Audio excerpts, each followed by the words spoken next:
لهم سيئات ما عملوا وحاق بهم ما كانوا به يستهزئون وقيل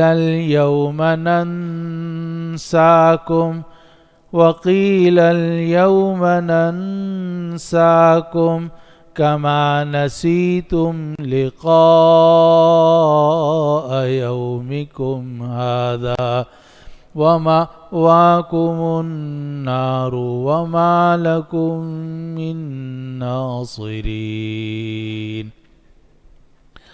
ذلكم بأنكم اتخذتم آيات الله هزوا وغرتكم الحياة الدنيا فاليوم لا يخرجون منها ولا هم يستعتبون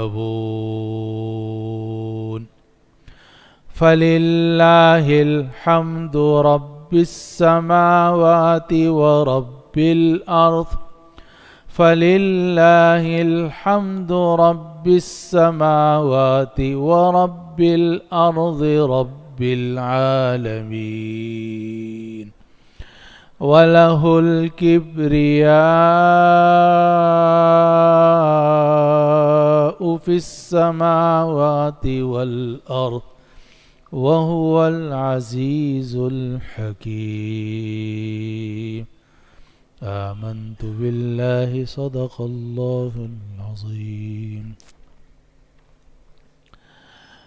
اور اللہ ہی کے لیے آسمانوں اور زمین کی بادشاہت ہے، اور جس دن قیامت قائم ہوگی یہ وہ دن ہوگا کہ باطل لوگ سخت نقصان میں ہوں گے، اور تم دیکھو گے کہ ہر امت گھٹنوں کے بل بیٹھی ہوئی ہوگی، ہر امت کو اس کے نام اعمال کی طرف بلایا جائے گا۔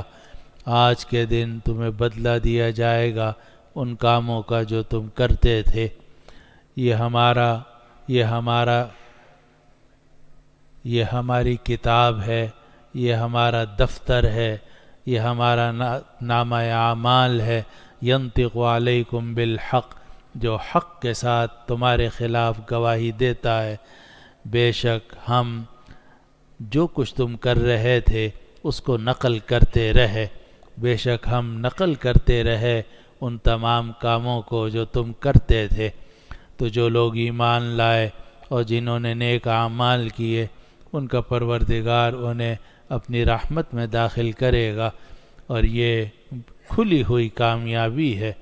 باقی رہے وہ لوگ جنہوں نے کفر کیا، تو کیا میری آیات تمہارے اوپر تلاوت نہیں کی جاتی تھی تو تم نے تکبر کیا اور تم مجرم لوگ تھے۔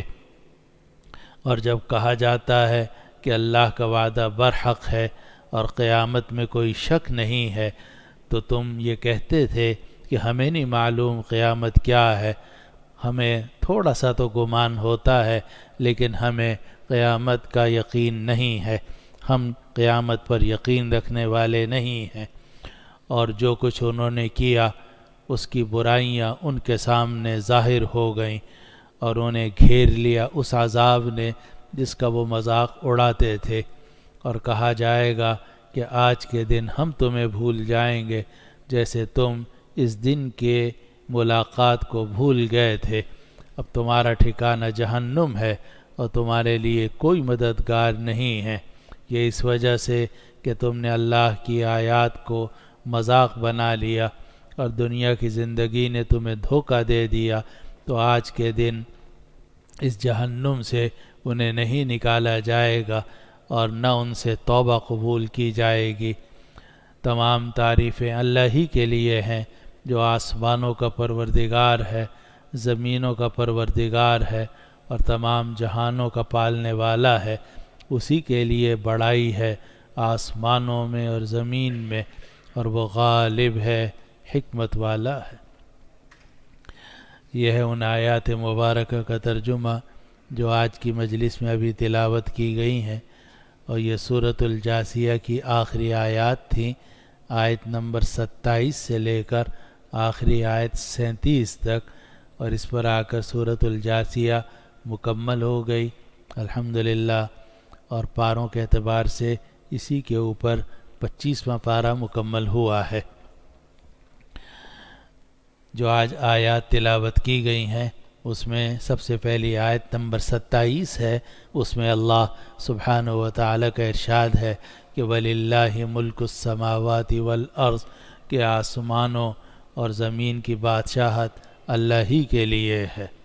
آسمانوں میں بھی اسی کا اقتدار ہے، یہ چاند، یہ سورج، یہ بادل، یہ سمندر، یہ خلا، یہ فضا، یہ ہوائیں، فرشتے، جن، انسان، سارے اسی کی بادشاہت کے ماتحت ہیں، اور جتنا اختیار اللہ تعالیٰ ان میں سے کسی کو کچھ دیتا ہے، بس اسی اختیار کے اندر وہ چیز اپنا اختیار استعمال کرتی ہے، ورنہ جتنی چیزیں ہیں سب اللہ تعالیٰ کی مخلوق ہے اور اللہ تعالیٰ کی بادشاہت کے ماتحت ہیں۔ اس کو فرمایا گیا کہ وَلِلَّهِ مُلْكُ السَّمَاوَاتِ وَالْأَرْضِ، اور اللہ ہی کے لیے ہے آسمانوں اور زمین کی بادشاہت۔ آگے فرمایا وَيَوْمَ تَقُومُ السَّاعَةُ يَوْمَئِذٍ يَخْسَرُ الْمُبْطِلُونَ، اور جس دن قیامت قائم ہوگی تو یہ وہ دن ہوگا کہ باطل لوگ سخت نقصان میں ہوں گے۔ وَيَوْمَ تَقُومُ السَّاعَةُ، اور جس دن قیامت قائم کی جائے گی، یومئذ یخسر المبطلون، اس دن باطل لوگ نقصان میں ہوں گے۔ باطل لوگ یعنی جنہوں نے کفر کیا، ظلم کیا، نہ اللہ کا حق ادا کیا، نہ بندوں کے حقوق ادا کیے، ایسے باطل لوگ سخت نقصان میں ہوں گے۔ تو فرمایا جس دن قیامت قائم ہوگی یہ وہ دن ہوگا کہ باطل لوگ سخت نقصان میں ہوں گے۔ آگے آیت نمبر 28 میں ارشاد ہے وَتَرَى كُلَّ أُمَّةٍ جَاثِيَةً، اور تم دیکھو گے کہ ہر امت گھٹنوں کے بل بیٹھی ہوئی ہوگی۔ تم دیکھو گے کہ ہر امت گھٹنوں کے بل بیٹھی ہوئی ہوگی، یعنی جب جہنم قریب لائی جائے گی اور فیصلے ہو رہے ہوں گے تو ایسی دہشت ہوگی اور اس قدر ہیبت اور گھبراہٹ ہوگی کہ آدمی کے لیے کھڑا ہونا ممکن نہیں ہوگا۔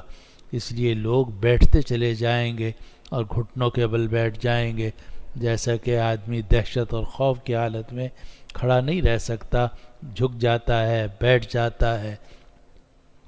تو ہر امت گھٹنوں کے بل بیٹھی ہوئی ہوگی خوف کی وجہ سے اور دہشت کی وجہ سے۔ وَتَرَى كُلَّ أُمَّةٍ جَاثِيَةً، اور تم دیکھو گے کہ ہر امت گھٹنوں کے بل بیٹھی ہوئی ہوگی۔ اور یہ جو یہاں سورۃ الجاثیہ میں فرمایا کہ وَتَرَى كُلَّ أُمَّةٍ جَاثِيَةً، اور اسی جاثیہ کے لفظ کے ساتھ اس سورت کا بھی نام رکھا گیا ہے کہ ہر امت گھٹنوں کے بل بیٹھی ہوئی ہوگی۔ یہی بات سورہ مریم میں بھی آئی ہے، اور وہاں اللہ سبحانہ و تعالی نے جسا یسو کا دوسرا صیغہ استعمال فرمایا، لفظ یہی ہے لیکن اس کا صیغہ مختلف ہے۔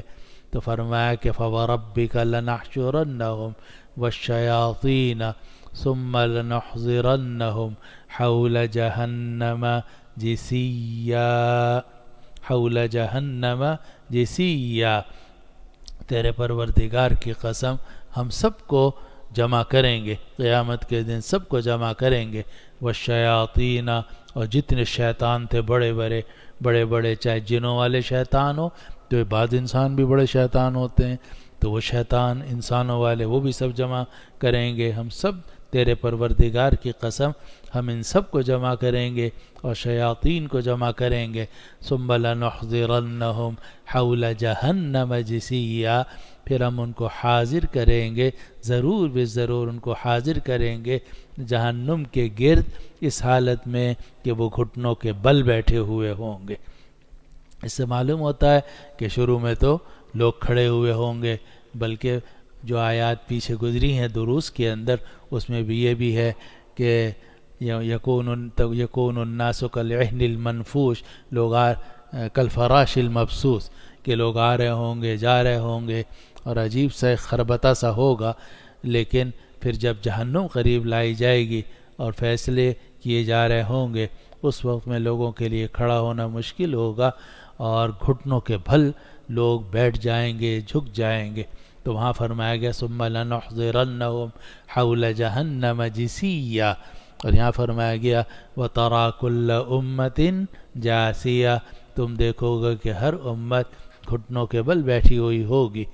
کل امت تدعى الى کتابها، ہر امت کو اس کے نامہ اعمال کی طرف بلایا جائے گا، ہر امت کو اس کے نامہ اعمال کی طرف بلایا جائے گا، یعنی ہر آدمی کو خطاب کیا جائے گا کہ یہ لو اپنا نامہ اعمال، فَأَمَّا مَنْ أُوتِيَ كِتَابَهُ بِيَمِينِهِ فَسَوْفَ يُحَاسَبُ حِسَابًا يَسِيرًا، جیسے قرآن مجید میں دوسری جگہوں میں آتا ہے کہ کسی کو دائیں ہاتھ میں نامہ اعمال دیا جا رہا ہوگا اور کسی کو پشت کے پیچھے سے بائیں ہاتھ میں نامہ اعمال دیا جا رہا ہوگا، تو ہر امت کو اس کے نامہ اعمال کی طرف بلایا جائے گا۔ کل امت تدعى الى کتابها، ہر امت کو بلایا جائے گا اس کے نامہ اعمال کی طرف۔ الیوم تجزون ما کنتم تعملون، آج کے دن تمہیں بدلہ دیا جائے گا ان کاموں کا جو تم کرتے تھے۔ دنیا میں جن لوگوں نے نیک کام کیے، اللہ کا بھی حق ادا کیا، بندوں کے بھی حقوق ادا کیے، کفر سے بچتے رہے، ظلم سے بچتے رہے، تو ان کے لیے دنیا میں اگرچہ بظاہر کوئی کامیابی نہیں ہوئی، لیکن اللہ سبحانہ و تعالی وہاں ان کو اجر عظیم عطا فرمائیں گے، جس کو یہاں آیات میں ذالک هو الفوز المبین کہا گیا ہے کہ کھلی کامیابی ان کی ہوگی، اور ساری دنیا دیکھ رہی ہوگی، ساری مخلوق دیکھ رہی ہوگی کہ یہ زبردست قسم کے کامیاب ہے، انہوں نے دنیا میں صبر کے ساتھ گزارا کر لیا، لیکن اب ان کو اونچے درجے کی اور کھلی کامیابی ملی ہے۔ تو فرمایا کہ ھذا کتابنا ینطق کل امت تدعى الى کتابها، ہر امت کو اس کے نامہ اعمال کی طرف بلایا جائے گا۔ الیوم تجزون ما کنتم تعملون، آج کے دن تمہیں بدلہ دیا جائے گا ان کاموں کا جن کو تم کرتے تھے۔ ھذا کتابنا ینطق علیکم بالحق، یہ ہمارا دفتر ہے، یہ ہماری کتاب ہے جو تمہارے اوپر حق کے ساتھ گواہی دیتی ہے۔ اور نامہ اعمال مشہور ہے کہ نامہ اعمال دیا جائے گا کسی کے دائیں ہاتھ میں، کسی کے بائیں ہاتھ میں۔ پرانے زمانے میں یہ شبہ ہوتا تھا کہ 80 سال کی زندگی، 70 سال کی، 90 سال کی، اتنے کام کیے، دن میں آدمی نہ جانے کتنے کام کرتا ہے، تو وہ نامہ اعمال کتنا بڑا ہوگا۔ لیکن اب تو چپ آ گئی ہے، اب تو جناب ڈی وی ڈی آ گئی ہے، اور اب تو طرح طرح کی چیزیں اللہ تعالیٰ نے اس دنیا میں دکھا دی ہیں کہ ان میں سے کوئی چیز جو قرآن اور حدیث میں بیان کی گئی ہے کوئی محال نہیں ہے، کوئی ناممکن نہیں ہے۔ اگر انسان جو ہے وہ آدمی کی پوری، ایک آدمی دوسرے آدمی کی پوری نقل و حرکت محفوظ کر لیتا ہے چپ کے اندر یا اور دوسرے چیزوں کے اندر، تو اللہ سبحانہ و تعالی جو قادر مطلق ہیں، جنہوں نے انسانوں کو یہ صلاحیت عطا کی ہے، وہ تو نہ جانے کن کن ذرائع سے آدمی کے اقوال، آدمی کے افعال، آدمی کے اعمال، اس کی ساری نقل و حرکت محفوظ کر رہا ہے، اور آخرت میں پیش کر دی جائے گی، دکھا دی جائے گی۔ تو فرمایا ھذا کتابنا ینطق علیکم بالحق، یہ ہمارا دفتر ہے، یہ ہماری کتاب ہے جو تمہیں دی جا رہی ہے، ینطق علیکم بالحق، یہ تمہارے اوپر حق کی گواہی دیتی ہے، تمہارے اوپر حق کے ساتھ بول رہی ہے۔ اگر آپ بالکل لفظی ترجمہ کریں تو یہ تمہاری کتاب ہے جو تم پر حق کے ساتھ بول رہی ہے۔ تو پرانے زمانے میں تو شاید اس بولنے کا ترجمہ مشکل ہو، لیکن آج کل تو آسانی سے وہ کتاب بولتی بھی ہے، اس میں ساری چیزیں موجود ہوتی ہیں، آدمی کا سارا ریکارڈ اس کے اندر موجود ہوتا ہے، آدمی کی ہر نقل و حرکت اس میں آ جاتی ہے کہ میں نے یہ کیا اور فلاں وقت میں فلاں جگہ میں اس طریقے سے کرتا رہا۔ ھذا کتابنا ینطق علیکم بالحق، یہ ہماری کتاب ہے جو تمہارے اوپر حق کے ساتھ بول رہی ہے. انا کننا نستنسخ ما کنتم تعملون، بے شک ہم منتقل کرتے رہے ان کاموں کو جو تم کرتے تھے، جو کچھ تم کرتے تھے ان کو ہم منتقل کرتے رہے. نسخ ینسخ کے معنی لکھنے کے بھی آتے ہیں، اور اصل میں اس کے معنی ہوتے ہیں نقل کرنے کے. اسی لیے آپ نے سنا ہوگا نسخہ، یہ جی فلاں کتاب کا یہ نسخہ تیار کیا گیا. تو یہ نسخے کا مطلب یہ ہوتا ہے کہ جو اصل چیز تھی اس کو نقل کر دیا گیا دوسری چیز کے اندر. تو انا کننا نستنسخ ما کنتم تعملون کا یہ ترجمہ بھی کیا گیا کہ بے شک جو کچھ تم کرتے تھے ہم اس کو لکھتے رہتے تھے. لیکن اگر نستنسخ کا آپ بالکل لفظی ترجمہ کریں تو پھر یہ ہوگا کہ جو کچھ تم کرتے رہے تھے ہم اس کو نقل کرتے رہے. نقل کرتے رہے یعنی محفوظ کرتے رہے. چنانچہ آواز بھی محفوظ، اقوال بھی محفوظ، اعمال بھی محفوظ، اور انسان کی پوری نقل و حرکت سب محفوظ. انا کننا نستنسخ ما کنتم تعملون، بے شک ہم منتقل کرتے رہے ان تمام کاموں کو جو تم کرتے تھے. آگے آیت نمبر 30 میں مومنین اور اہل جنت کا ذکر کیا گیا کہ فَأَمَّا الَّذِينَ آمَنُوا وَعَمِلُوا الصَّالِحَاتِ، تو جو لوگ ایمان لائے اور جنہوں نے نیک اعمال کیے، فَيُدْخِلُهُمْ رَبُّهُمْ فِي رَحْمَتِهِ، ان کا پروردگار انہیں داخل کرے گا اپنی رحمت میں. ان کا پروردگار انہیں داخل کرے گا اپنی رحمت میں. ذَلِكَ هُوَ الْفَوْزُ الْمُبِينُ، یہ کھلی کامیابی ہے. ایسی کھلی کامیابی ہوگی کہ میدان محشر میں تمام انسان اس کھلی کامیابی کو دیکھ رہے ہوں گے کہ یہ لوگ کامیاب ہیں کہ جنہوں نے اللہ تعالیٰ کا بھی حق ادا کیا اور بندوں کا بھی حق ادا کیا. وَأَمَّا الَّذِينَ كَفَرُوا، آگے آیت نمبر 31 میں فرمایا گیا وَأَمَّا الَّذِينَ كَفَرُوا، باقی وہ لوگ جنہوں نے کفر کیا. أَفَلَمْ تَكُنْ آيَاتِي تُتْلَى عَلَيْكُمْ، کیا میری آیتیں تم پر تلاوت نہیں کی جاتی تھیں؟ کیا میری آیتیں تم پر پڑھ کر نہیں سنائی جاتی تھیں؟ فَاسْتَكْبَرْتُمْ، تم نے تکبر کیا. وَكُنْتُمْ قَوْمًا مُجْرِمِينَ، اور تم مجرم لوگ تھے. باقی رہے کافر، تو کیا میری آیات تمہارے اوپر تلاوت نہیں کی جاتی تھیں؟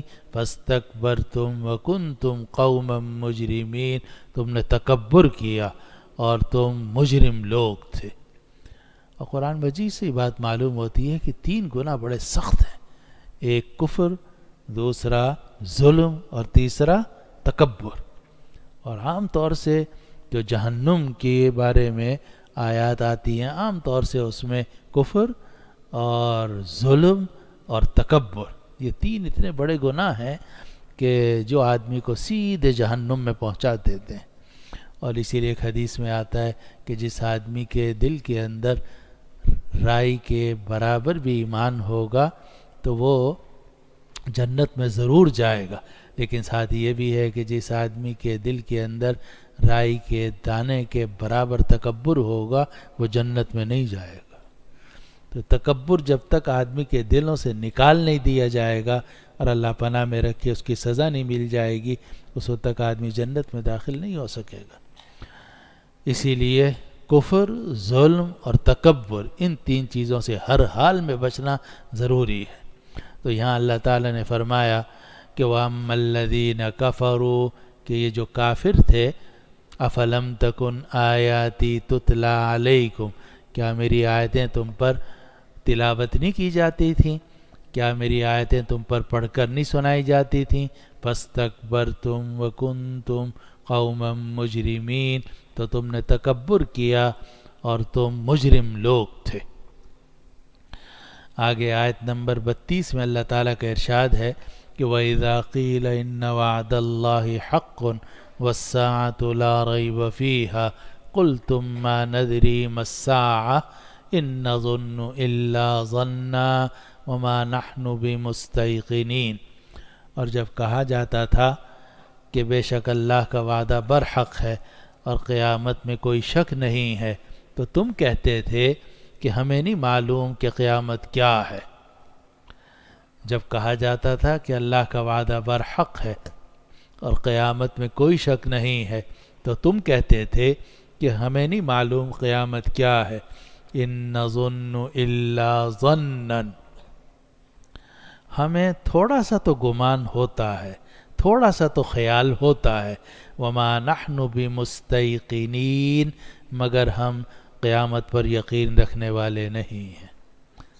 کافر اس زمانے میں جب ان پر ایمان پیش کیا گیا تو اور یہ کہا گیا کہ تم آخرت کی تیاری کرو، تو اس وقت میں انہوں نے یہ کہا تھا اور یہ کہتے ہیں آج بھی کہ ان نظن الا ظنا، کچھ تھوڑا سا خیال تو ہوتا ہے کہ شاید دوبارہ زندہ ہوں۔ وما نحن بمستیقنین، لیکن ہم اس پر یقین رکھنے والے نہیں ہیں۔ اور اسی آیت کی بنا پر علماء نے یہ بات لکھی ہے کہ آخرت کا محض گمان ہونا کافی نہیں ہے، محض یہ خیال کہ شاید آخرت ہو جائے تو یہ ایمان کے لیے کافی نہیں ہے، بلکہ آخرت پر یقین رکھنا ضروری ہے، ایمان رکھنا ضروری ہے، بلکہ ایمان سے بھی بڑھ کر یقین رکھنا ضروری ہے۔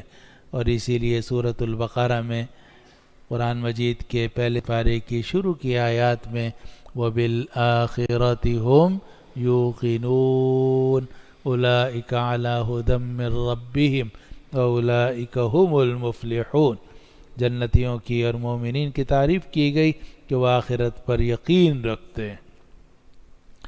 تو یہاں اللہ سبحانہ و تعالی نے کافروں کی بات ذکر کی کہ کافر یہ کہتے ہیں قُلْتُم مَّا نَدْرِي مَا السَّاعَةُ، تم کافروں نے کہا کہ ہمیں نہیں معلوم کہ قیامت کیا ہے۔ إِن نَظُنُّ إِلَّا ظَنًّا، ہمیں کچھ گمان تو ہوتا ہے۔ وَمَا نَحْنُ بِمُسْتَيْقِنِينَ، لیکن ہم اس پر یقین رکھنے والے نہیں ہیں۔ لیکن جن چیزوں پر وہ یقین نہیں رکھتے تھے آخرت میں سب سامنے آ جائیں گی۔ آگے قرآن مجید آیت نمبر 33 میں فرماتا ہے وَبَدَا لَهُمْ سَيِّئَاتُ مَا عَمِلُوا، اور ان کے سامنے ظاہر ہو جائیں گی برائیاں ان سب کاموں کی جو انہوں نے کیے تھے۔ وَبَدَا لَهُمْ سَيِّئَاتُ مَا عَمِلُوا، اور ان کے سامنے ظاہر ہو گئیں برائیاں، سب برائیاں ان کاموں کی جو انہوں نے کیے۔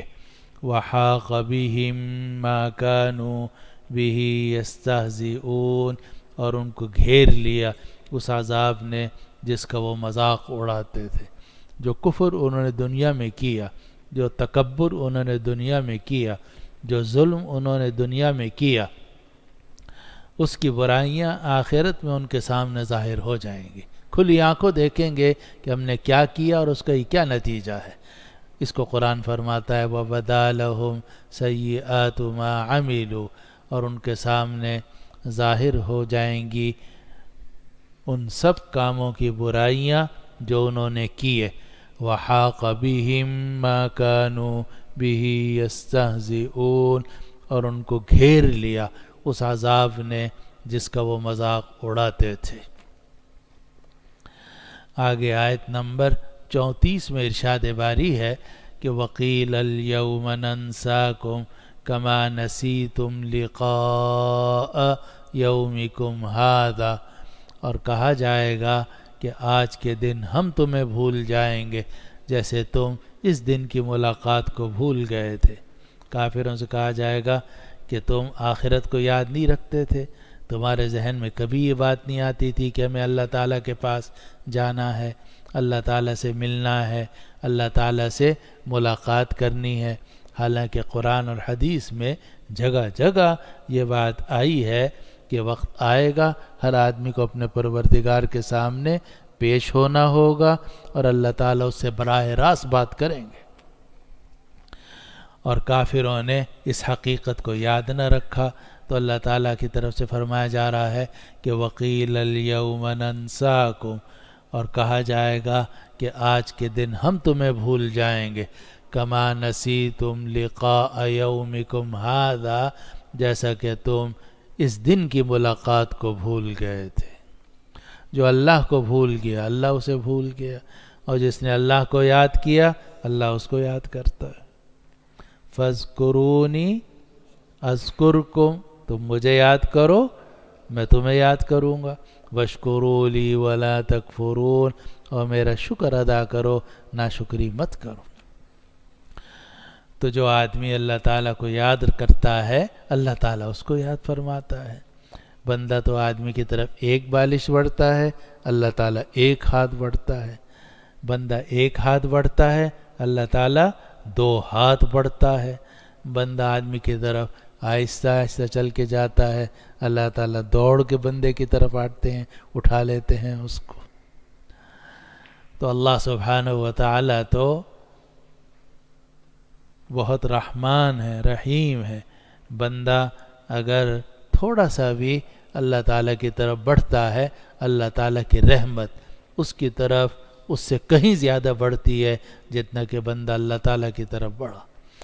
لیکن اگر آدمی اللہ تعالیٰ کو بھی بھول جائے، آخرت کو بھی بھول جائے، اور دنیا میں ہی اتنا مست رہے کہ کفر، شرک، ظلم اور تکبر اختیار کرے اور آخرت کو بھول جائے، تو آخرت میں کہا جائے گا کہ وَقِيلَ الْيَوْمَ نَنْسَاكُمْ كَمَا نَسِيتُمْ لِقَاءَ يَوْمِكُمْ هَذَا، کہا جائے گا کہ آج ہم تمہیں بھول جائیں گے جیسا کہ تم ہمارے اس دن کی، کما نسیتم لقاء یومکم ھذا، جیسا کہ تم اس دن کی ملاقات کو بھول گئے۔ اور بھولنے سے مراد یہ ہے کہ اللہ تعالیٰ ان پر نظر رحمت نہیں فرمائیں گے۔ لا ينظر الیہم یوم القیامت ولا یزکیہم، قرآن مجید میں دوسری جگہ آتا ہے۔ تو اللہ تعالیٰ بھولنے کا یہ مطلب تو نہیں ہے کہ اللہ تعالیٰ بھولتا ہے، کیونکہ لا یضل ربی ولا ینسا قرآن مجید میں ہے کہ اللہ تعالیٰ تو بھولتا نہیں ہے، لیکن یہاں فرمایا جا رہا ہے کہ اللہ تعالیٰ فرمائیں گے الیوم ننساکم، ہم تمہیں بھول جائیں گے، یعنی اب ہم تمہاری طرف توجہ نہیں کریں گے۔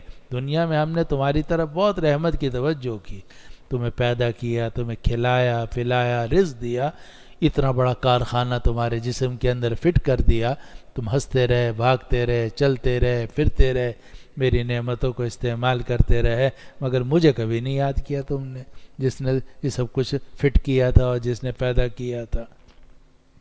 تو آخرت میں کہا جائے گا کہ وقیل الیوم ننساکم، اور کہا جائے گا کہ آج کے دن ہم تمہیں بھول جائیں گے، کما نسیتم لقاء یومکم ھذا، جیسا کہ تم آج کے اس دن کی ملاقات کو بھول گئے تھے۔ وَمَأْوَاكُمُ النَّارُ، اور تمہارا ٹھکانہ آگ ہے، تمہارا ٹھکانہ جہنم ہے۔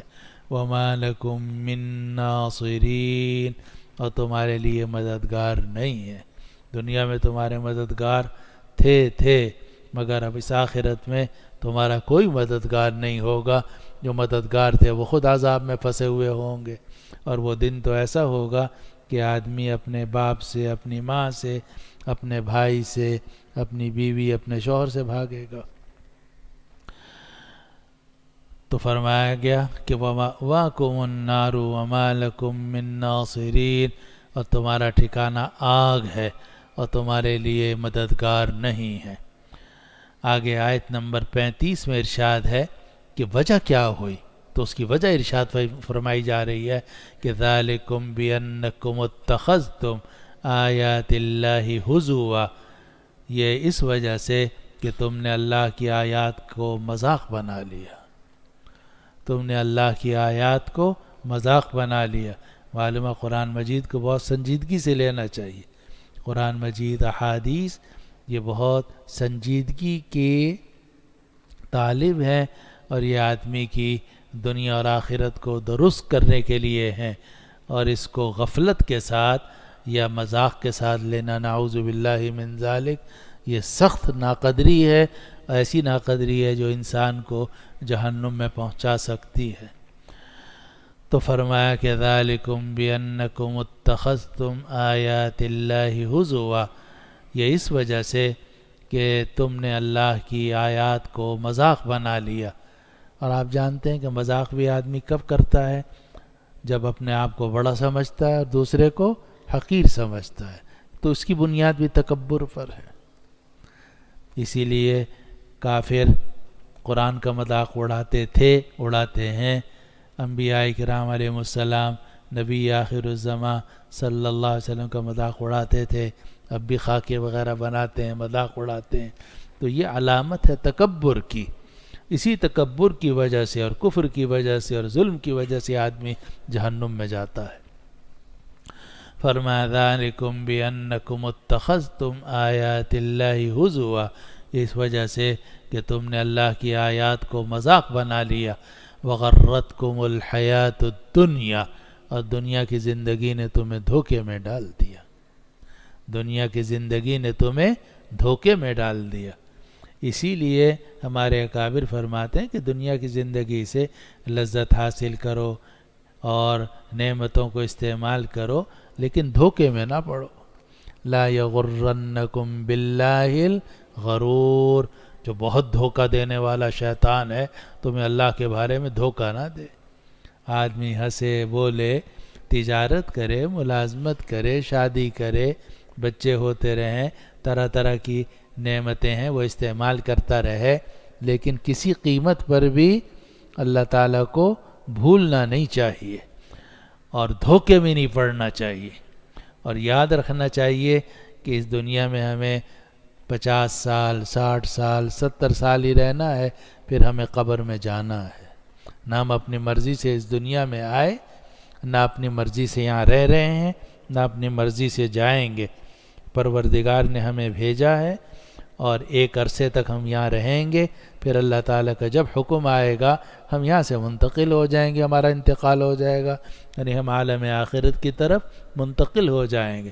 یہ حقیقت آدمی کے ساتھ ہمیشہ اس کے تحت شعور لاشعور میں رہنی چاہیے، چاہے آدمی ہنس رہا ہو، بول رہا ہو اور کچھ بھی دنیا کے کام کر رہا ہو، لیکن دھوکے میں نہ پڑے. تو آیت نمبر 35 میں اللہ تعالیٰ نے فرمایا ذالکم بانکم اتخذتم آیات اللہ ہزوا، یہ اس وجہ سے کہ تم نے اللہ کی آیات کو مذاق بنا لیا. وغرتکم الحیات الدنیا، اور دنیا کی زندگی نے تمہیں دھوکے میں ڈال دیا. فالیوم لا یخرجون منہا، تو آج کے دن انہیں جہنم سے نہیں نکالا جائے گا، آج کے دن انہیں آگ سے نہیں نکالا جائے گا. ولا ہم یستعتبون، اور ان سے معافی بھی طلب نہیں کی جائے گی، ان سے معافی بھی طلب نہیں کی جائے گی. دنیا میں تو اللہ تعالیٰ چاہتے ہیں کہ بندہ کسی طرح توبہ کر لے، بندہ کسی طریقے سے توبہ کر لے تاکہ میں اس کو معاف کر دوں. دنیا میں تو اللہ تعالیٰ اس قدر رحمان اور رحیم ہے کہ ہر وقت اللہ تعالیٰ کی طرف سے یہ رہتا ہے کہ کسی طریقے سے یہ بندہ توبہ کر لے تاکہ میں اس پہ رحمتوں کی بارش کر دوں اور اس کے سب گناہوں کو معاف کر دوں. اسی لیے ایک حدیث میں آتا ہے کہ اللہ تعالیٰ تم میں سے کسی ایک آدمی کی توبہ پر اس سے کہیں زیادہ خوش ہوتا ہے جتنا کہ وہ آدمی خوش ہوا تھا. پھر اب مثال آئی ہے کہ ایک آدمی تھا، اور یہ مثال نبی کریم صلی اللہ علیہ وسلم نے ذکر فرمائی کہ ایک آدمی تھا، وہ صحرا میں سفر کر رہا تھا، جنگل میں، اس کے اوپر سواری تھی، سواری کے اوپر اس کا ساری کھانا پینا سامان سارا موجود تھا. وہ اترا ایک جگہ میں اور تھکا ہوا تھا، کہا کہ میں لیٹ جاتا ہوں، تو اس نے لیٹ گیا. اب جب اٹھا تو دیکھا سواری غائب ہے. اب تلاش کر رہا ہے، ادھر ادھر سواری نہیں مل رہی، اور صحرا ہے، لمبا سفر ہے، اور کوئی قریب میں جان پہچان والا آدمی نہیں ہے، بلکہ آدمی نہیں ہے، نہ آدم نہ آدم زاد، سناٹا. یا اللہ کیا کروں، سخت پریشان. ایسے میں بہت تلاش کیا، بہت ادھر ادھر دیکھا. جب دیکھا کہ اب کوئی راستہ نہیں ہے تو اندازہ ہوا کہ اب مرنے کے علاوہ کوئی صورت نہیں ہے، اب تو موت ہی میرا مقدر ہے، کیونکہ دور دور تک نہ کھانے کی کوئی چیز ہے نہ پینے کی، اور جو کچھ سامان تھا وہ سارا جا چکا ہے. تو وہ موت کے ارادے سے بھوک اور پیاس میں لیٹ گیا. خوب تلاش کیا، پھر لیٹ گیا. اب جب اٹھا تو دیکھا سواری کھڑی ہوئی ہے اور ساری چیزیں موجود ہیں.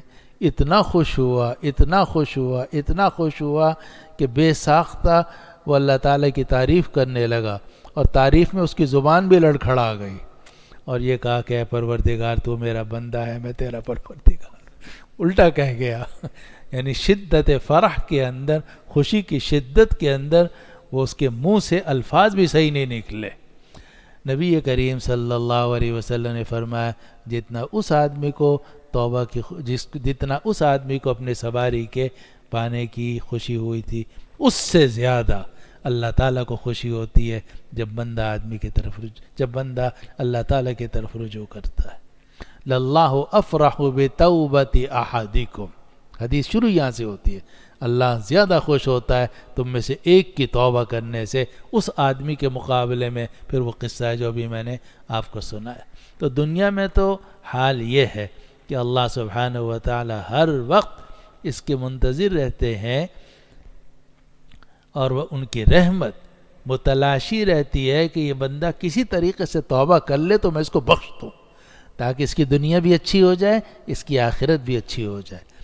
لیکن اگر 50 سال 60 سال 70 سال آدمی کو مہلت دی گئی مگر اس نے توبہ ہی کر کے نہیں دی، توبہ نہیں کی، پھر آخرت کے اندر تو توبہ کا کوئی سوال نہیں ہے. اسی کو قرآن مجید میں ایک جگہ میں فرمایا گیا مَن يَسْتَعْتِبُ فَمَا هُم مِّنَ الْمُعْتَبِينَ. سورہ حامی میں سجدہ میں کہ اگر یہ توبہ طلب بھی کریں گے، معافی کی درخواست بھی کریں گے، ان کو معاف نہیں کیا جائے گا. اور یہاں فرمایا گیا کہ فَالْيَوْمَ لَا يُخْرَجُونَ مِنْهَا، تو آج کے دن انہیں اس آگ سے نہیں نکالا جائے گا. وَلَا هُمْ يُسْتَعْتَبُونَ، اور نہ ہی ان سے توبہ طلب کی جائے گی. توبہ طلب نہیں کی جائے گی، یعنی نہ توبہ طلب کی جائے گی، اور اگر توبہ کریں گے بھی وَإِن يَسْتَعْتِبُوا فَمَا هُم مِّنَ الْمُعْتَبِينَ، تو ان کی توبہ قبول نہیں ہوگی. اسی لیے دنیا میں آدمی اگر گناہ گار بھی ہو لیکن توبہ کرتا رہے تو بھی نجات ہے. اسی لیے ایک حدیث میں جو بڑی امید والی حدیث ہے یہ ہے کہ نبی کریم صلی اللہ علیہ وسلم نے فرمایا ما اصر من استغفر، جو آدمی استغفار کرتا رہے، اس کا مطلب یہ ہے کہ اس نے گناہ پر اصرار نہیں کیا. آج گناہ ہو گیا، توبہ کر لی، پھر کل کو پھر وہی گناہ کیا، پھر توبہ کر لی، یا اللہ معاف کر دے، یا اللہ معاف کر دے، یا اللہ معاف کر دے. وہ پھر معاف کر دیتا ہے، پھر توبہ ہوئی پھر معاف کر دیتا ہے، پھر گناہ ہوا پھر توبہ کر لی پھر معاف کر دیتا ہے. اور یہاں تک اللہ تعالیٰ فرماتے ہیں کہ میرے بندے کو پتہ ہے کہ اس کا ایک پروردگار ہے. علم عبدی ان له ربا یغفر الذنوب، میرے بندے کو علم ہے کہ اس کا ایک پروردگار ہے جو گناہوں کو معاف کرتا. تو اللہ تعالیٰ جو ہے بندے سے خوش ہوتے ہیں کہ ٹھیک ہے گناہ کر رہا ہے، بیچارہ ہے، اور اپنے پھنسا ہوا ہے اپنے شہوت میں، ظلمتوں میں، لیکن اس کو مجھ پر ایمان ہے، مجھ سے معافی مانگ رہا ہے. تو حدیث میں آتا ہے کہ جو آدمی توبہ کرتا رہے، استغفار کرتا رہے، تو ما اصر من استغفر، اس کا مطلب یہ کہ اس نے گناہ کے اوپر اصرار نہیں کیا. تو دنیا میں تو توبہ کا دروازہ کھلا ہوا ہے، اور جب تک آدمی کا سانس نہ نکلے اس وقت تک آدمی جب چاہے توبہ کر لے، سارے پچھلے گناہ معاف ہو سکتے ہیں. لیکن جیسے ہی آدمی یہاں سے آگے منتقل ہوا، انتقال ہو گیا، اب توبہ کا دروازہ بند ہو جاتا ہے. اور جب آخرت میں پہنچ گیا تو وہاں فرمایا جا رہا ہے فَالْيَوْمَ لَا يُخْرَجُونَ مِنْهَا وَلَا هُمْ يُسْتَعْتَبُونَ، آج کے دن ان لوگوں کو جہنم سے نہیں نکالا جائے گا، وَلَا هُمْ يُسْتَعْتَبُونَ، اور ان سے توبہ بھی قبول نہیں کی جائے گی. اب آخری دو آیتیں ہیں، اور آیت نمبر 36 اور 37. آیت نمبر 36 میں اللہ سبحانہ و تعالی نے اپنی حمد ذکر فرمائی ہے، اور آیت نمبر 37 میں تکبیر ذکر کی گئی ہے. اور امام رازی رحمہ اللہ نے لکھا کہ قرآن حدیث سے بھی یہ بات معلوم ہوتی ہے کہ حمد پہلے ہے اور تکبیر بعد میں ہے. اور سورۃ الجاثیہ کی جو آیت نمبر 36 اور 37 ہے ان میں بھی حمد پہلے ہے اور تکبیر بعد میں ہے، بلکہ ترتیب یہ ہے کہ سب سے پہلے تسبیح ہوتی ہے، پھر تحمید ہوتی ہے، پھر تحلیل ہوتی ہے، پھر تکبیر ہوتی ہے، سبحان اللہ والحمد للہ ولا الہ الا اللہ واللہ اکبر۔ تو تسبیح، پھر تحمید، پھر تحلیل، پھر تکبیر۔ یہاں اللہ سبحانہ وتعالی نے آیت نمبر 36 میں تحمید کو ذکر کیا اور یہ فرمایا کہ فَلِلَّهِ الْحَمْدُ، تو تمام تعریفیں اللہ ہی کے لیے ہیں۔ اور اسی لیے علماء نے لکھا کہ اس دنیا میں اگر کوئی کسی کی کچھ بھی تعریف کر رہا ہے، حقیقت میں وہ تعریف اللہ تعالیٰ کی ہے۔ آپ کہتے ہیں تم بہت خوبصورت ہو، تم بہت خوبصیرت ہو، تمہاری آواز بہت اچھی ہے، تمہاری آنکھیں بہت اچھی ہیں، تمہارے اخلاق بہت اچھے ہیں، تمہارا کردار بہت اچھا ہے، تو یہ اس کا اپنا ذاتی تو نہیں ہے، یہ تو اللہ تعالیٰ نے پیدا کیا ہے اس کو۔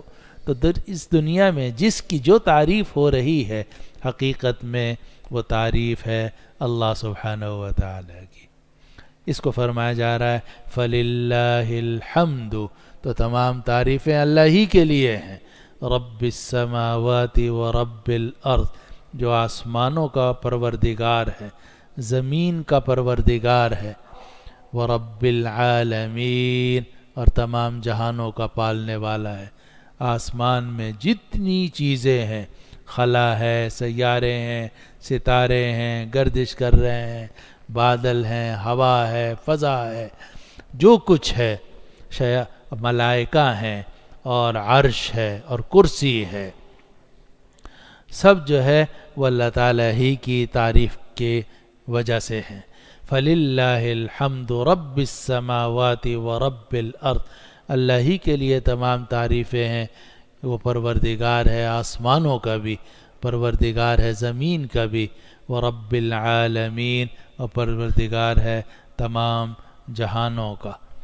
آخری آیت 37 میں فرمایا گیا وَلَهُ الْكِبْرِيَاءُ فِي السَّمَاوَاتِ وَالْأَرْضِ، اور اسی کے لیے بڑائی ہے آسمانوں میں اور زمینوں میں۔ وَلَهُ الْكِبْرِيَاءُ، پہلی جو آیت 36 ہے اس میں بھی للہ پہلے ہے، الحمد بعد میں ہے، اور یہ جو آیت 37 ہے اس کے شروع میں بھی لہو پہلے ہے، الکبریا بعد میں ہے، اور یہ گرامر کے اعتبار سے اس میں یہ بعد میں آنی چاہیے تھی، یعنی ہونا تو چاہیے تھا الحمد للہ، لیکن اگر یہ کہا جائے للہ الحمد تو یہ تقدیم ما حقہ التاخیر یفید الحصر، تو حصر پیدا کر دیتا ہے، اس طرح کہ اللہ اکبر، لیکن اگر یہ کہا جائے لہ الکبریا تو اس کا مطلب ہے کہ ساری بڑائی صرف اور صرف اللہ کے لیے ہے، تمام تعریفیں اللہ ہی کے لیے ہیں، تمام بڑائی اللہ ہی کے لیے ہے۔ وَلَهُ الْكِبْرِيَاءُ فِي السَّمَاوَاتِ وَالْأَرْضِ، اور اسی کے لیے بڑائی ہے آسمانوں میں اور زمین میں۔ وَهُوَ الْعَزِيزُ الْحَكِيمُ، اور وہ غالب ہے، حکمت والا ہے۔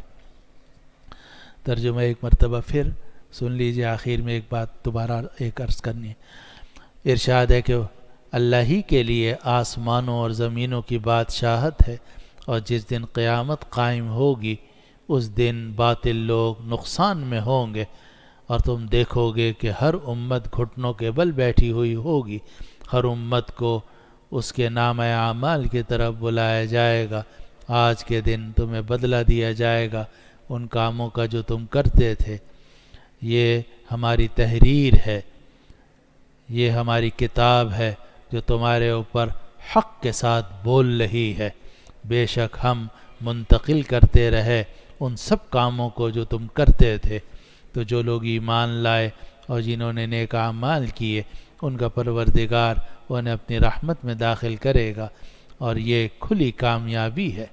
اور باقی رہے وہ لوگ جنہوں نے کفر کیا، تو کیا میری آیات تمہارے اوپر تلاوت نہیں کی جاتی تھی کہ تم نے تکبر کیا اور تم مجرم لوگ تھے۔ اور جب کہا گیا کہ بے شک اللہ کا وعدہ برحق ہے اور قیامت میں کوئی شک نہیں ہے، تو تم نے یہ کہا کہ ہمیں نہیں معلوم قیامت کیا ہے، ہمیں تھوڑا سا تو خیال ہوتا ہے لیکن ہم قیامت پر یقین رکھنے والے نہیں ہیں۔ اور ان کے سامنے ظاہر ہو گئی وہ برائیاں ان اعمال کی جو انہوں نے کیے تھے، اور ان کو گھیر لیا اس عذاب نے جس کا یہ مذاق اڑاتے تھے، اور کہا جائے گا کہ آج کے دن ہم تمہیں بھول جائیں گے جیسا کہ تم آج کے دن کی ملاقات کو بھول گئے تھے، اور تمہارا ٹھکانہ جہنم ہے اور تمہارے لیے مددگار نہیں ہے۔ یہ اس وجہ سے کہ تم نے اللہ کی آیات کو مذاق بنا لیا اور دنیا کی زندگی نے تمہیں دھوکے میں ڈال دیا، تو آج کے دن اس آگ سے انہیں نہیں نکالا جائے گا اور نہ ہی ان سے توبہ طلب کی جائے گی۔ تمام تعریفیں اللہ ہی کے لیے ہیں جو آسمانوں کا پالنے والا ہے، زمینوں کا پالنے والا ہے، تمام جہانوں کا پالنے والا ہے، اور اسی کے لیے بڑائی ہے آسمانوں میں اور زمین میں، اور وہ غالب ہے، حکمت والا ہے۔ یہ جو آخری آیت ہے یہ بڑی اہم آیت ہے کہ وَلَهُ الْكِبْرِيَاءُ فِي السَّمَاوَاتِ وَالْأَرْضِ، اسی کے لیے بڑائی ہے آسمانوں میں اور زمین میں۔ اور یہ جیسے تھوڑی دیر پہلے میں نے عرض کیا تھا کہ 3 گناہ ایسے ہیں جو سخت خطرناک ہیں، اور جہنم میں جانے کی جو قرآن مجید میں اکثر وجہ آ رہی ہے وہ یہ 3 چیزیں ہیں۔ نمبر 1 کفر، یعنی کفر اور شرک، دوسری چیز ظلم، اور تیسری چیز تکبر۔ اور یہ تکبر جو ہے یہ بدترین گناہ ہے، اور اسی لیے ہم جب نماز پڑھتے ہیں تو ہماری ہر نقل و حرکت پر ہم سے یہ کہلوایا جاتا ہے اللہ اکبر، اللہ سب سے بڑا ہے، پھر آپ جو اللہ اکبر، پھر جو اللہ اکبر، پھر کھڑے اللہ اکبر، بار بار بڑائی ثابت کی جاتی ہے اللہ سبحانہ و تعالیٰ کے لیے۔ اور یہ تکبر اگر انسان میں پیدا ہو جائے، آدمی اپنے آپ کو بڑا سمجھے، تو یہ اللہ کے غضب کو دعوت دینے والی چیز ہے۔ لوگ تکبر کو اتنا بڑا گناہ نہیں سمجھتے، لیکن حالانکہ تکبر بدترین گناہ ہے۔ کفر اور شرک اور ظلم کے بعد پھر یہ تکبر بدترین گناہ ہے، اور یہ آدمی کو جہنم میں پہنچا دیتا ہے، بلکہ متکبر جو ہے وہ اللہ کے غضب میں آتا ہے۔ اگر آدمی سے غلطیاں ہوتی رہیں اور آدمی توبہ کرتا رہے تو اس کی تو میں بات بتا چکا ہوں کہ اللہ تعالیٰ غفور رحیم ہے، معاف کرتے رہتے ہیں، لیکن تکبر جو ہے متکبر کو نہیں چھوڑا جاتا۔ اس لیے ایک حدیث میں آتا ہے الکبریاء ردائی والعظمۃ ازاری فمن نازعنی فیہما ادخلتہ النار، کہ بڑائی میری چادر ہے اور عظمت میرا تہبند ہے، جو مجھ سے یہ دونوں چیزیں چھیننے کی کوشش کرے گا میں اس کو جہنم میں داخل کر دوں گا۔ اور ایک اور روایت میں یہ بھی ہے کہ بڑائی میری چادر ہے، عظمت میرا ازار ہے، اور جو آدمی یہ بڑائی اور عظمت مجھ سے چھیننے کی کوشش کرے گا میں اس کی گردن توڑ دوں گا۔ قسمتہ، حدیث کے ایک حدیث میں روایت میں قسمتہ، میں اس کی گردن توڑ دوں گا۔ تو تکبر سے ہمیشہ بچنا چاہیے۔ ہم جب بچے تھے ہماری پڑھائی تو اس زمانے میں ہمیں کریمہ، پندنامہ، یہ فارسی کی کتابیں ہوتی تھی وہ پڑھاتے تھے، تو اس میں یہ ہمیں شروع میں ہی بتا دیا گیا تھا تکبر عزازیل را خار کر بزندان لعنت گرفتار کر، کہ شیطان کو جو شیطان بنایا وہ تکبر نے بنایا۔ اسی لیے قرآن مجید میں شیطان کے بارے میں آتا ہے ابا واستکبر وکان من الکافرین، اس نے انکار کیا اور تکبر کیا اور وہ کافروں میں سے ہو گیا۔ اسی لیے نبی کریم صلی اللہ علیہ وسلم نے فرمایا ایک دوسرے کے اوپر تکبر مت کرو۔ قرآن نے کہا انما المؤمنون اخوہ، مومنین بھائی بھائی ہیں، ہم سب مسلمان ہیں، بھائی بھائی، ہم میں کوئی بڑا نہیں ہے۔ بڑائی کس کے لیے ہے؟ اللہ سبحانہ و تعالیٰ کے لیے، اور کوئی آدمی یہ نہیں سمجھ سکتا کہ میں افضل ہوں۔ قرآن نے فرمایا لا تزکوا انفسکم هو اعلم بمن اتقى، اپنے آپ کو زیادہ پاکیزہ قرار مت دو، اللہ زیادہ جانتا ہے کون متقی ہے۔ اب ہم میں سے یہ تو ہم بتا سکتے ہیں کس نے ٹوپی پہنی ہوئی، کس نے ٹوپی نہیں پہنی ہوئی، کس نے جناب داڑھی رکھی ہوئی ہے، کس نے داڑھی نہیں رکھی، لیکن ہم یہ نہیں بتا سکتے کہ کون متقی ہے کون متقی نہیں، کیونکہ متقی ہونے کا تعلق ٹوپی سے ہے ہی نہیں، متقی ہونے کا تعلق داڑھی سے بھی نہیں ہے. متقی تقوی خدا کا خوف ہے جو آدمی کے دل کے اندر ہوتا ہے. اس لیے لا تزکوا انفسکم هو اعلم بمن اتقى. تو آدمی کو اپنے اوپر کبھی ناز نہیں کرنا چاہیے. نبی کریم صلی اللہ علیہ وسلم نے ایک مرتبہ جو اللہ تعالیٰ کے احسانات ہیں وہ ذکر کیے کہ اللہ تعالیٰ نے مجھے یہ نعمت عطا فرمائی ہے، لیکن ہر نعمت کے ساتھ آپ نے فرمایا لا فخر، کوئی فخر کی بات نہیں ہے، میرے رب نے عطا کی. پھر فرمایا ایک نعمت ذکر لا فخر، اس میں فخر کی کوئی بات نہیں، میرے رب نے عطا کی ہے.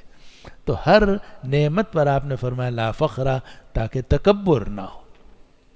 تو اللہ تعالی ہمیں تکبر سے محفوظ رکھے اور اپنے بندوں میں شامل فرمائے. وآخر دعوانا ان الحمدللہ رب العالمین. اور یہ آیت ہمیشہ یاد رکھنی چاہیے کہ بڑائی کس کے لیے ہے؟ اللہ کے لیے. وَلَهُ الْكِبْرِيَاءُ فِي السَّمَاوَاتِ وَالْأَرْضِ. بڑائی اسی کے لیے آسمانوں میں اور زمینوں میں. وقت ہے بھائی. الحمدللہ رب العالمین والعاقبۃ للمتقین والصلاة والسلام علی سیدنا وشفیع. اللہم صلی علی محمد وعلی آل محمد وصلیت علی ابراہیم وعلی آل ابراہیم. اللہم بارک علی محمد وعلی محمد. یا اللہ یا ارحم الراحمین، ہمارے گھروں سے نکلنے کو قبول فرما، ہمارے اس بیٹھنے کو قبول فرما. یا اللہ ہمیں قرآن مجید کا علم عطا فرما، قرآن مجید کے انوار سے منور فرما. یا اللہ قرآن مجید کو ہمارے لیے ہدایت کا ذریعہ بنا. اللہم آنس وحشتنا فی قبورنا. اللہم ارحمنا بالقرآن العظیم واجعلہ لنا اماما ونورا وہدا ورحمہ. اللہم ذکرنا منہ ما نسینا وعلمنا منہ ما جہلنا وارزقنا تلاوته آناء اللیل وآناء النہار واجعلہ لنا حجتا یا رب العالمین. وصلی اللہ وسلم وبارک علی حبیبنا وسیدنا وشفیعنا ومولانا محمد وعلى آلہ واصحابہ اجمعین.